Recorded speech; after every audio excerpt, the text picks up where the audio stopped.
जय। सुरेश ये माइक ऊपर नीचे आप कर लेना, किसी की आवाज दबी हो घटी हो। चलो भाई। परम श्रद्धेय श्री आचार्य साहब जी, हमारे इस कार्यक्रम के संचालक श्री बना साहब जी, वरिष्ठ संत श्री अमोई साहब जी, श्री सुबोध साहब जी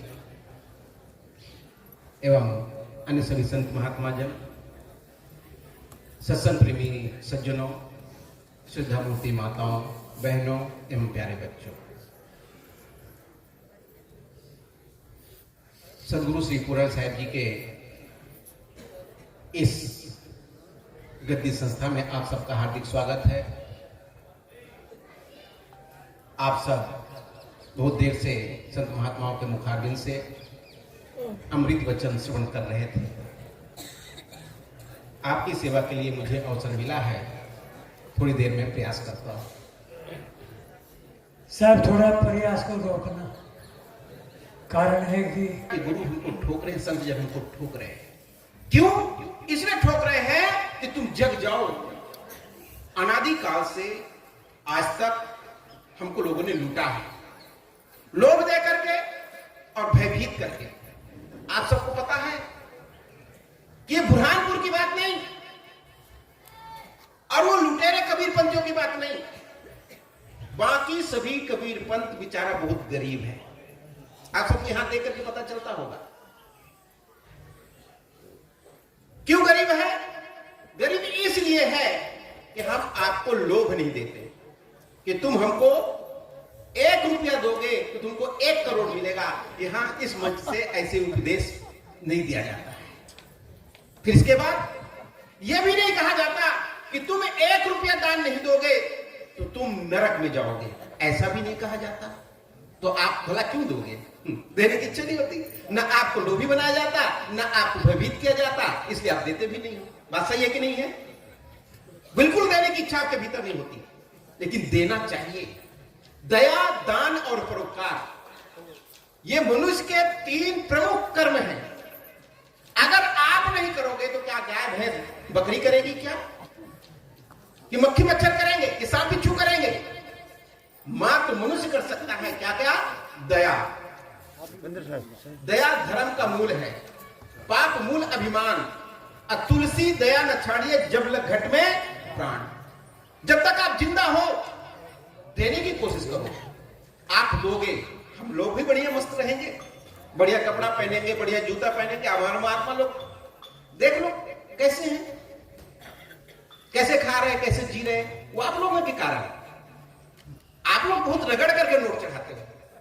क्या आप लोग सोचते हो कहीं 2 तो नहीं जा रहे हैं? तो जब आप रगड़ कर नोट चढ़ाओगे तो हम भी वैसे रहेंगे, वैसे ही चलेंगे। करेंगे क्या? अब पैसा कमाने के लिए ना हम सूरत जाएंगे ना बंबई जाएंगे। आप जो दोगे, जो खिलाओगे, जो पहनाओगे वही खाएंगे, वही लेके चलेंगे और वैसे हमारा जीवन होगा। तो इसके लिए साहब को उपदेश है कबीर साहब जी का। यदि आप कबीर पंथी हैं तो इस बात को जेहन में रखना। कहां कबीर दिए जा जब तक तेरी देह, अब देह मिलेगी खेह में तब कौन कहेगा देह। ये बात तय है। कोटिन यतन करो यह तन की अंत अवस्था धूरी। 1-2 नहीं, 1000-2000 नहीं, लाख 2 लाख नहीं, करोड़ों उपाय करो, लेकिन ये शरीर बचेगा नहीं, मिट्टी में मिलेगा, ये तय है। जब मिलना ही है तो साहब कहते हैं कि जब तक तुम जिंदे हो, अब देने का अधिकार तुम्हारे पास जब तक है, क्योंकि इसी जीवन में तुम्हारा अधिकार छिन जाने वाला है। तुम बेटा बहू से पूछे बिना कुछ भी खर्च नहीं कर सकते, ऐसा दिन आएगा। तो इसी दरमियान साहब क्या कर लो? कहां कबीर दिए जा जब तक तेरी देह मिलेगी खेह में तब कौन कहेगा देह। तो पहला है दया। दया धर्म का मूल है। धर्म का काम मात्र मनुष्य कर सकता है, पशु पक्षी नहीं। तो हम क्या बने? दयालु बने। जब हम दया का काम करेंगे तो कबीर पंथ का जो पारस सिद्धांत है ये पुनर्जन्म पर आधारित है। किस पर आधारित है? पुनर्जन्म पर। ये जीववाद को स्वीकार करता है और जीव नित्य सत्य पदार्थ है, इसका नाश कभी नहीं होता। यह शरीर के साथ बार बार जन्म मरण के चक्कर में पड़ा है। तो जब तुम दया करोगे, दयालु बनोगे, तात्पर्य प्राणी मात्र मेरे जैसा सुख चाहता है, वो अपना जेब नहीं कटाना चाहता, अपना अंग भंग नहीं करने देना चाहता। तो हम किसी प्राणी के अंगों को ना काटें, किसी को दुख ना दे, किसी के वस्तु रुपया पैसा को ना छीने, ना चोरी करें। दयालु बनो। जब आप दयालु बनोगे तो आप मनुष्य जीवन को पाओगे। हर व्यक्ति मनुष्य जीवन चाहता है, क्योंकि यहां स्वतंत्रता है। इसके बाद दान करो। अन्य जगह तो परंपरा है कि आपको अपने कमाई का 10वां हिस्सा गुरु के चरणों में अर्पित करना होगा, लेकिन यहां तो ऐसा नहीं है भाई। आप तो 100वां हिस्सा भी नहीं दान कर पाते। इच्छा नहीं होती ना भीतर से दान करने के लिए, नहीं कर पाते। तो जब दान नहीं करोगे तो आज आप जिस स्थिति में हो, जिस घर में आप पैदा हुए हो ना, कितना मुश्किल से आपका जीवन चलता है, कैसे आप घर में रहते हो, कैसे जूते पहनते हो। मैं तो देखता हूं, बाहर को देखते पता चल जाता है ये जूते किस प्रकार के लोगों के हैं। एकदम बहुत गरीब लोगों के जूते। तो जिस गरीबी में आज आप जीवन जी रहे हैं ना, इससे भी बदतर मनुष्य का जीवन मिलेगा, तब भी इससे गरीब जीवन मिलेगा, गरीब माता पिता मिलेंगे, क्योंकि आपने दिया नहीं, आपने दान किया नहीं। मैं कोई डरा नहीं रहा हूं, बता रहा हूं।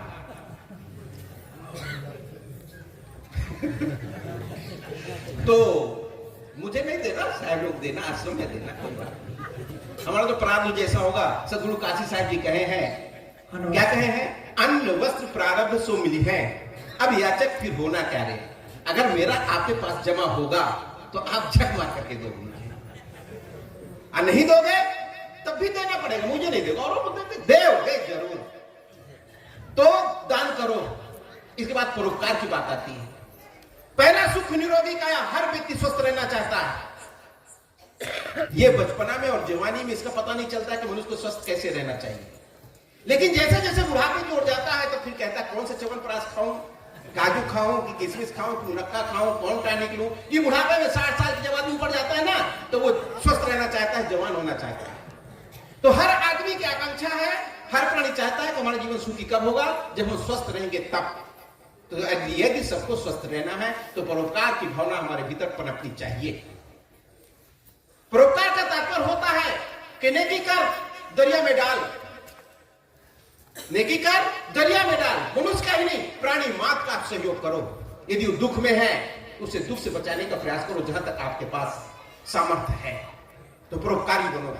तो दया करो, दान करो, परोपकार करो। ये 3 कर्म मनुष्य के हैं। ये काम हमको खूब करना चाहिए, बिना भय के और बिना लोभ के। इसमें पीछे नहीं हटना चाहिए, इसमें तृप्त नहीं होना चाहिए। रोज रोज लगे रहना चाहिए। करते रहो, करते रहे, करते रहो। धीरे धीरे रे मना, धीरे से सब होए। माली सींचे 100 घड़ा, ऋतु आए फल। तो साहब कहते गुरु कुम्हार शिष कुंभ है, गड़गड़ काढ़े खोट। अंतर हाथ सहार दे, बाहर बाहे चोट। कभी कुम्हार का कोई बेटा हो और वो लफंगा हो, अपने दोस्तों के बीच में, परिवार के बीच में, रिश्ते के बीच में कहता हो कि मैं कुम्हार हूं, लेकिन उसको पता नहीं कि चाक कैसे चलाया जाता है, मिट्टी कैसे चढ़ाई जाती है, मिट्टी कैसे बनाई जाती है। 2 मिनट। हाँ चलो। अब बाप मर गया, अब बाप मर गया तो मिट्टी किसी प्रकार तैयार कर लिया, चाक में चढ़ा भी लिया, चाक से उतार भी लिया। अब उसको ठोकने के लिए चला। कुम्हार जात का तो है, लेकिन कला नहीं उसके पास। तो जो वो ठोकता है ना, तो यदि वो गीला है तो उसके थापी में वो घड़ा चिपक जाता है। यदि घड़ा सूखा है तो थापी मारते ही घड़ा फूट जाता है। तो ऐसे ही अनटेंड कुम्हार के जैसे कितने संसार में अनटेंड गुरु भी है। कोई अपने शिष्यों को झाड़ फटकार करके द्वेष करके उसको तोड़ देता है। अब कोई तुझसे इतना मोह कर लेता है कि मैं तुम्हारे बिना जी नहीं सकता हूं, जैसे हो तुम ही हो, जो करो तुम ही करो, तुमसे ही होने वाला है, इतना मोह कर लेते गुरु कि अपने शिष्य से दूरी नहीं बना पाते। तो कैसा होना चाहिए गुरु? ट्रेंड कुम्हार के जैसे होना चाहिए। कब ठोकना है कि नहीं ठोकना है, कैसे ठोकना है, जो इस बात को जानता है वो ट्रेंड गुरु है। गुरु सच्चा वही है जो अपने शिष्यों से न राग करता हो और न द्वेष करता हो, दोनों के साथ समभाव से जीवन जीता हो, दोनों को सम नजर से देखता हो, दोनों के कल्याण के लिए प्रयास करता हो, ऐसा गुरु सच्चा गुरु। गुरु कुमार शिष्य कुंभ है, गड़गड़ काढ़े खोट, अंतर हाथ सहार्दय, बाहर बाहे चोट। थोड़ी सेवा आशा कर पाया। साहेब जी को साहेबंदी करते हुए हमको समय दिए, साथ में आपको भी साहेबंदी करते हुए, सबके भीतर साहेब बैठे ना, सबको साहेबंदी करते हुए मैं अपनी वाणी के ऊपर विराम देता हूं। बोलिए श्री सद्गुरुदेव की जय।